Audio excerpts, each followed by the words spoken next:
नमस्कार दोस्तों, स्वागत है आप सभी का हमारे चैनल पौराणिक लोक पर। सूर्य देव का तेज है न्यारा, सप्त रंगों से जगत सवारा।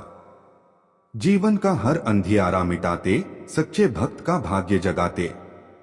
सूर्य देव की जय। हे सूर्य देव, आप हम सभी भक्तों पर अपनी कृपा सदा ही बनाए रखना। सभी भक्तों के घर परिवार में सुख समृद्धि का वास देना। मित्रों, हमारे सनातन धर्म में रविवार का दिन सूर्य देव को समर्पित किया गया है। ज्योतिष शास्त्र के अनुसार 9 ग्रहों में से सूर्य देव को सभी ग्रहों का राजा माना गया है। सूर्य देव की पूजा आराधना करने से कुंडली के सभी दोष दूर हो जाते हैं और साथ ही सूर्य देव का आशीर्वाद भी प्राप्त होता है। कुंडली में सूर्य यदि मजबूत अवस्था में हो तो व्यक्ति को समाज में मान सम्मान और सुख समृद्धि की प्राप्ति होती है। कहा जाता है कि जो भी भक्त रविवार के दिन सूर्य देव की पूजा आराधना करता है और उनकी इस कथा का श्रवण करता है, भगवान सूर्य देव उस व्यक्ति पर सदा ही अपनी कृपा बनाए रखते हैं। तो चलिए मित्रों, नवग्रहों के स्वामी सूर्य देव को प्रणाम करते हुए सुनते हैं रविवार के दिन सूर्य देव की पौराणिक कथा। आशा करते हैं आप कथा को पूरे सच्चे मन से श्रवण करेंगे और कथा शुरू होने से पहले सूर्य देव की जय जरूर कहे। मित्रों, प्राचीन समय की बात है। एक गांव में एक बुढ़िया रहती थी। उसके पास बहुत धन नहीं था, लेकिन वह संतुष्ट और खुशहाल जीवन जीती थी। वह नियमित रूप से प्रत्येक रविवार का व्रत किया करती थी। इसी प्रकार वह हर रविवार को व्रत करती और सुबह जल्दी उठकर स्नानादि से निवृत्त होकर अपने घर के आंगन को गोबर से लीपकर साफ सुथरा करती थी। यह उसकी आदत थी कि वह सुबह सूर्योदय से पहले उठकर अपने घर को सजाती और भगवान सूर्य देव की आराधना करती थी। सूर्य देव की पूजा के बाद वह व्रत कथा सुनती और सूर्य देव को भोग लगाती। वह दिन में केवल एक बार भोजन करती थी और बाकी दिन पूजा पाठ में ही बिताती थी। सूर्य भगवान की अनुकंपा से बुढ़िया को किसी प्रकार की चिंता एवं किसी भी प्रकार का कोई कष्ट नहीं था एवं उसका जीवन सुखमय था। उसकी भक्ति इतनी सच्ची थी कि वह सभी प्रकार के सांसारिक दुखों से दूर थी। अब तो समय के साथ उसकी मेहनत और भक्ति का फल उसे मिलने लगा और धीरे धीरे उसका घर धन धान्य से भरपूर होने लगा।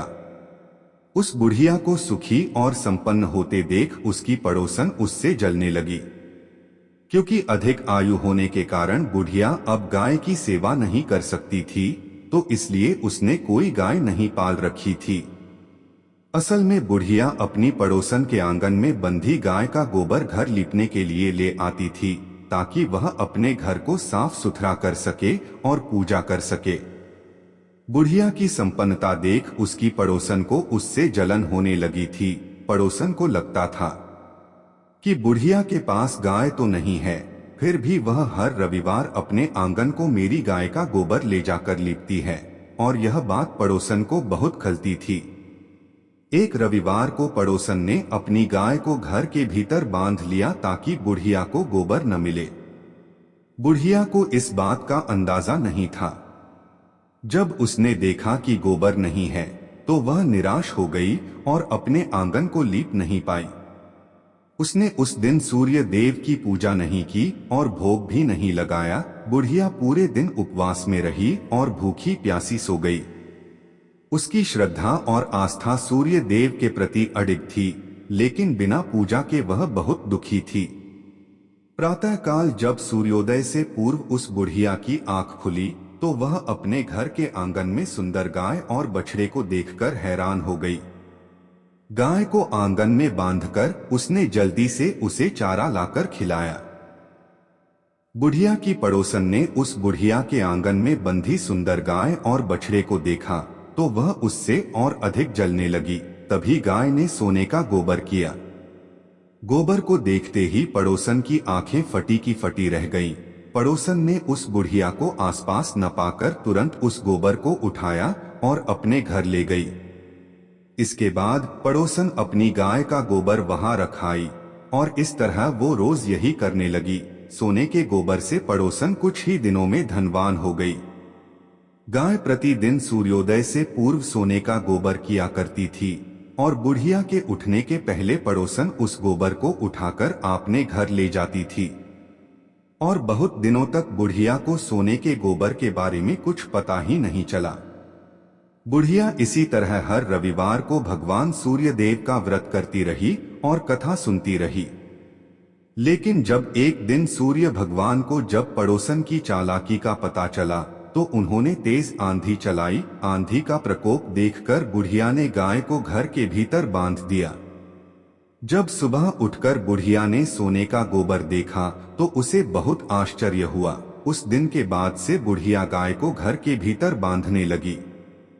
सोने के गोबर से बुढ़िया कुछ ही दिन में बहुत ही अधिक धनी हो गई। उस बुढ़िया के धनी होने से पड़ोसन बुरी तरह जल भुनकर राख हो गई और उसने अपने पति को समझा बुझाकर नगर के राजा के पास भेज दिया। सुंदर गाय को देखकर राजा बहुत खुश हुआ। उसने गाय को महल में ही रखवा लिया। सुबह जब राजा ने सोने का गोबर देखा तो उसके आश्चर्य का ठिकाना न रहा। अब तो बुढ़िया सूर्य देव से अपनी गाय वापस पाने के लिए प्रार्थना करने लगी। सूर्य भगवान को भूखी प्यासी बुढ़िया को इस तरह प्रार्थना करते देख उस पर बहुत करुणा और दया आई। उसी रात सूर्य भगवान ने राजा को स्वप्न में कहा, राजन, बुढ़िया की गाय व बछड़ा तुरंत लौटा दो, नहीं तो तुम पर विपत्तियों का पहाड़ टूट पड़ेगा, तुम्हारा महल नष्ट हो जाएगा। सूर्य भगवान के स्वप्न से बुरी तरह भयभीत राजा ने प्रातः उठते ही गाय और बछड़ा बुढ़िया को लौटा दिया। साथ ही राजा ने बहुत सा धन देकर बुढ़िया से अपनी गलती के लिए क्षमा मांगी। राजा ने पड़ोसन और उसके पति को उनकी इस दुष्टता के लिए दंड दिया। फिर राजा ने पूरे राज्य में घोषणा कराई कि सभी स्त्री पुरुष रविवार का व्रत किया करें। रविवार का व्रत करने से सभी लोगों के घर धन धान्य से भर गए। राजनगर में चारों ओर खुशहाली छा गई। स्त्री पुरुष सुखी जीवन यापन करने लगे तथा सभी लोगों के शारीरिक कष्ट भी दूर हो गए। मित्रों, पहली कथा समाप्त हुई। बोलिए सूर्य भगवान की जय। जय जय सूर्य देव। अब सुनते हैं सूर्य देव की दूसरी कथा। प्राचीन समय की बात है। संतपुरा नगर में एक निर्धन ब्राह्मण रहता था। वह सूर्य देव का अनन्य भक्त था। ब्राह्मण संसार के सुख दुख से परे केवल सूर्य देव की आराधना में लीन रहता था। वह हर रोज सुबह सबसे पहले नहाता और सूर्य भगवान की पूजा करता था। उसके बाद अन्य काम किया करता था। उसकी भक्ति इतनी गहरी थी कि उसकी सुबह की पहली किरण और शाम की अंतिम पूजा सूर्य भगवान को समर्पित होती थी। लेकिन भक्ति के इस मार्ग ने उसे संसार के कठोर सत्य गरीबी से दूर नहीं किया। उसकी झोपड़ी टूटी फूटी थी और पेट भरने के लिए घर में एक समय का भोजन भी नहीं हो पाता था। उसकी पत्नी रोज उसे ताने देती, दिन भर पूजा करते हो लेकिन घर में चूल्हा जलाने को अन्न तक नहीं होता है। भला कहीं भक्ति से पेट भरता है तो क्या ही बात होती। ब्राह्मण हर रोज अपनी पत्नी की बातें सुनता लेकिन अपनी भक्ति से डिगता नहीं था। पड़ोसी भी उसे निकम्मा कहकर अपमानित करते थे। कोई कहता, सारा दिन इधर उधर घूमता है, जैसे कोई बड़ा तपस्वी हो। इन तानों और उपेक्षा ने उसके मन को गहराई तक आहत कर दिया। एक दिन उसने निर्णय लिया कि अब इस संसार को छोड़कर केवल सूर्य भगवान की शरण में जाऊंगा। एक दिन ब्राह्मण ने सुबह जल्दी उठकर स्नान किया, पूजा की सामग्री ली और जंगल की ओर चल पड़ा। चलते चलते उसे एक निर्जन स्थान मिला जहां एक सूखा हुआ पीपल का पेड़ और एक लगभग सूखा हुआ तालाब था। ब्राह्मण ने सोचा, यही स्थान मेरी भक्ति के लिए उपयुक्त है। उसने पीपल के नीचे बैठकर सूर्य भगवान की आराधना शुरू की। पूजा समाप्त होने पर उसने तालाब से थोड़ा सा पानी लिया और सूर्य भगवान को अर्घ्य दिया। जैसे ही पानी बहकर पीपल की जड़ों और तालाब में पहुंचा, एक अद्भुत चमत्कार हुआ। सूखा हुआ पीपल हरा भरा हो गया, उसकी शाखाएं हरी भरी पत्तियों से भर गईं। वहीं तालाब स्वच्छ जल से भर गया। जब ब्राह्मण ने सूर्य देव की आवाज सुनी तो वह घबरा गया और सोचने लगा कि इस पीपल में कोई भूत रहता है, जरूर वही मुझे आवाज दे रहा है। और ब्राह्मण बिना कुछ कहे वहां से लौट गया। अब तो हर रोज जब ब्राह्मण पूजा करता तभी उस तालाब से आवाज आने लगती। रोज यह सुन सुनकर वो चिंतित होकर दुबला होने लगा। ब्राह्मण की पत्नी कभी कभी उससे मिलने जंगल में जाती थी। एक दिन उसने अपने पति से पूछा, आप दिन पर दिन दुबले हुए जा रहे हैं। उसने अपनी पत्नी को सारी घटना कह सुनाई। उसकी पत्नी, जो सामान्यतः उसे ताने देती थी, इस बार अपने पति की बात सुनकर गंभीर हो गई। उसने कहा, यह कोई भूत प्रेत नहीं है, यह स्वयं सूर्य भगवान हैं, जो तुम्हारी भक्ति से प्रसन्न होकर तुम्हें वरदान देना चाहते हैं। ब्राह्मण ने चिंतित होकर पूछा, लेकिन मैं उनसे क्या मांगू? मेरी मांग छोटी हो तो जीवन भर पछतावा रहेगा, और अगर मैं कुछ भूल गया तो? पत्नी ने मुस्कुराते हुए कहा, तुम्हें उनसे यह मांगनी चाहिए कि नौखंड के महल में सोने के पालने में अपने पोते को झूलते हुए अपनी आंखों से देख सको। इससे तुम्हें धन, संतान, सुख और दीर्घायु सब कुछ मिल जाएगा। अगले दिन ब्राह्मण ने उसी स्थान पर जाकर सूर्य भगवान की पूजा की।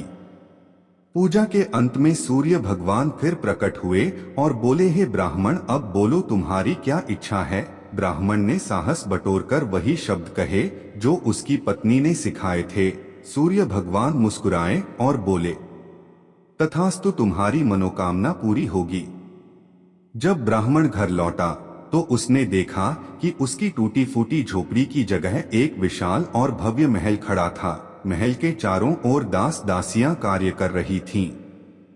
अंदर से उसकी पत्नी सुंदर वस्त्रों और आभूषणों से सजी हुई बाहर आई और बोली, स्वामी, यह सब आपकी भक्ति का फल है। सूर्य भगवान ने आपकी मनोकामना पूरी कर दी। ब्राह्मण ने विस्मित होकर पूछा, इतना धन लेकर हम करेंगे क्या? पत्नी ने उत्तर दिया, हम इसे धर्म और परोपकार के कार्य में लगाएंगे। यज्ञ, हवन और दान पुण्य से ही इस धन का सही उपयोग होगा। और इस प्रकार से ब्राह्मण की ख्याति शीघ्र ही नगर भर में फैल गई। जब राजा को इस बात का पता चला तो उसने ब्राह्मण को अपने दरबार में बुलाया और पूछा, कल तक तो तुम्हारे पास खाने को अन्न नहीं था, आज यह वैभव कहां से आ गया? क्या तुमने चोरी की है?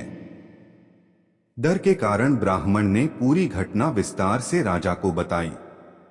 राजा ने कहा, क्या सूर्य देव मेरी मनोकामना भी पूरी करेंगे? मेरे पास सब कुछ है, परंतु संतान सुख से वंचित हूं। ब्राह्मण ने राजा को सूर्य भगवान की आराधना की विधि बताई और राजा ने पूरे नियम और श्रद्धा से सूर्य भगवान की पूजा की। कुछ ही समय बाद सूर्य भगवान ने राजा को एक तेजस्वी पुत्र का आशीर्वाद दिया और इस प्रकार से सभी लोग सुखपूर्वक जीवन व्यतीत करने लगे। मित्रों, इस कथा से हमें यह सीख मिलती है कि सच्ची भक्ति में अद्भुत शक्ति होती है। भक्ति का मार्ग कठिन अवश्य है, परंतु यदि श्रद्धा और समर्पण सच्चा हो तो ईश्वर की कृपा से असंभव भी संभव हो सकता है। ब्राह्मण की निष्ठा और विश्वास ने न केवल उसे सुख समृद्धि प्रदान की, बल्कि संसार को यह संदेश भी दिया कि धर्म और परोपकार से ही सच्चा जीवन संभव है। कथा समाप्त हुई। बोलिए मित्रों, सूर्य नारायण भगवान की जय। अब सुनते हैं अंतिम कथा। एक समय की बात है जब सूर्य नारायण भगवान अपनी पत्नी रानी संज्ञा के साथ सुखमय जीवन बिता रहे थे। एक दिन रानी संज्ञा के मायके से संदेश आया कि उन्हें अपने पीहर आकर कुछ समय बिताना चाहिए। रानी संज्ञा का मायके जाने का मन नहीं था, लेकिन सूर्य भगवान ने उन्हें समझाया और आग्रह किया कि वह मायके जाएं। उन्होंने वादा किया कि वह उनके लिए बहुत सारी सुंदर और उपयोगी वस्तुएं भेजेंगे और इस तरह से रानी संज्ञा मायके चली गईं। कुछ समय बाद सूर्य भगवान ने उनके लिए कई वस्तुएं भेजी, जिनमें चौपड़, पासा, पचेटा, आती डोरा और मिठाइयां थीं। उन्होंने इन वस्तुओं को बड़े प्यार से भेजा ताकि रानी संज्ञा खुश हो सकें। रानी संज्ञा की भाभियां स्वभाव से चंचल और मजाकिया थीं। उन्होंने सूर्य भगवान द्वारा भेजे गए इन उपहारों के डिब्बों को खोला और सारा सामान निकालकर उनकी जगह कंकड़, पत्थर और कांटे भर दिए और फिर उन्होंने डिब्बों को वैसे ही बंद कर दिया जैसा उन्हें मिला था। जब रानी संज्ञा ने इन डिब्बों को खोला और उनमें से सामान निकालने के लिए हाथ डाला तो उनके हाथ में कांटे चुभ गए। उनकी भाभियां यह देख जोर जोर से हंसने लगीं। यह देखकर रानी संज्ञा को बहुत गुस्सा आया, लेकिन वह कुछ कह नहीं पाई। कुछ समय बाद सूर्य भगवान रानी संज्ञा को वापस लेने आए, लेकिन जब रानी संज्ञा ससुराल लौट आईं, तो उन्होंने सूर्य भगवान से बात करना बंद कर दिया। यहाँ तक कि वह अपनी सासू माँ और अन्य परिजनों से भी कोई बात नहीं करती थीं। अब तो सूर्य भगवान को यह बात बहुत अजीब लगने लगी। उन्होंने अपनी माँ से पूछा, माताजी, क्या रानी संज्ञा आपसे बात करती हैं? उनकी माँ ने कहा, नहीं बेटा, जब से वह मायके से लौटी हैं, उन्होंने किसी से बात नहीं की। सूर्य भगवान को यह चिंता का विषय लगा। उन्होंने अपनी माँ से कहा, आज आप उनसे कहिए कि घर में साल यानी चावल की बोरी रखी है, उससे चावल निकालें, लेकिन ध्यान रखें कि एक भी चावल टूटना नहीं चाहिए। जब रानी संज्ञा को यह काम बताया गया तो वह और अधिक दुखी हो गई और उन्होंने अकेले में बैठकर रोना शुरू कर दिया। फिर वह छत पर गईं और चिड़ियों को पुकारने लगी। उन्होंने चिड़ियों से कहा, मैंने हमेशा तुम्हें दाना डाला है, अब मेरी मदद करो और इन चावलों को छील दो। चिड़ियों ने उनकी पुकार सुनी और सभी चावल छीलकर उड़ गईं। सायंकाल में सूर्य भगवान ने अपनी माँ से फिर पूछा, माताजी, रानी संज्ञा ने कुछ कहा? माँ ने जवाब दिया, नहीं बेटा, वह कुछ नहीं बोली। सूर्य भगवान ने कहा, अब आप उनसे कहिए कि 108 छेद वाली मटकियों में पानी भरें। जब रानी संज्ञा को यह काम बताया गया तो वह तालाब के पास जाकर बैठ गईं और वहीं रोने लगीं। उनकी हालत देखकर मेंढकियां उनके पास आईं और पूछा, आप क्यों रो रही हैं? रानी संज्ञा ने कहा, मेरी सासू माँ ने 108 छेद वाली मटकियों में पानी भरने को कहा है, बताओ इनमें पानी कैसे टिकेगा? मेंढकियों ने कहा, आप चिंता मत करो, हम छेदों पर चिपक जाएंगी, फिर आप आराम से मटकियां भर लेना। यह सुनकर रानी संज्ञा को थोड़ा सुकून मिला। मेंढकियों ने अपनी बात रखी और रानी संज्ञा ने आसानी से मटकियों को पानी से भर दिया। उस दिन भी सूर्य भगवान ने अपनी माँ से पूछा, माताजी, रानी संज्ञा ने कुछ कहा? माँ ने जवाब दिया, नहीं बेटा, वह अभी भी चुप हैं। सूर्य भगवान ने कहा, अब आप उनसे कहिए कि बाग में उनकी मासी जी आई हैं, उनसे मिलने जाएं। और उनसे यह भी कहिए कि जिस तरफ धागे बिखरे हैं उस तरफ जाएं। अगले दिन सूर्य भगवान एक महिला का रूप धारण करके बाग में बैठ गए। उन्होंने घूंघट डाल रखा था और धीरे धीरे रोने लगे। जब रानी संज्ञा वहां आई तो उन्होंने उस महिला को रोते देखा तो रानी संज्ञा ने पूछा, तुम क्यों रो रही हो? क्या कोई मुसीबत है? सूर्य भगवान महिला के स्वर में बोले, आपकी मुसीबत के सामने मेरी मुसीबत कुछ नहीं है। यह सुनकर रानी संज्ञा फूट फूट कर रोने लगी। उन्होंने कहा, मैं अपने मायके नहीं जाना चाहती थी, फिर भी उन्होंने मुझे जबरदस्ती भेज दिया। वादा किया था कि अच्छी अच्छी वस्तुएं भेजेंगे, लेकिन उन्होंने डिब्बों में कंकड़, पत्थर और कांटे भेज दिए। जब मैंने डिब्बे खोले तो मेरे हाथ कांटों से घायल हो गए। वापस आने पर उन्होंने साल में से चावल निकालने को कहा और एक भी चावल टूटने नहीं चाहिए। फिर उन्होंने 108 छेद वाली मटकियों में पानी भरने का आदेश दिया। यह कहते कहते रानी संज्ञा की आंखों से आंसू बहने लगे। रानी संज्ञा की बात सुनकर सूर्य भगवान ने उनका हाथ पकड़ लिया और अपने असली रूप में आ गए। उन्होंने कहा, रानी संज्ञा, चुप हो जाओ, मैंने तुम्हारे लिए चौपड़, पासा, मिठाई और सुंदर वस्तुएं भेजी थीं। यह सब तुम्हारी भाभियों का मजाक था, मेरी कोई गलती नहीं थी। अगर तुमने यह बात पहले ही बता दी होती तो तुम्हें इतनी मुसीबत नहीं झेलनी पड़ती। सूर्य भगवान की बात सुनकर रानी संज्ञा को राहत मिली और उन्होंने सूर्य भगवान को क्षमा कर दिया और सूर्य देव रानी संज्ञा के साथ खुशी खुशी रहने लगे। मित्रों, यह कथा हमें यह सिखाती है कि धैर्य और सहनशीलता हर परिस्थिति में हमारा साथ देते हैं। इस कथा में प्रकृति के जीव जंतुओं जैसे चिड़ियों और मेंढकियों ने रानी संज्ञा की मदद की, जिससे यह संदेश मिलता है कि जब हम दूसरों के लिए अच्छे काम करते हैं तो संकट के समय वे भी हमारी मदद करते हैं।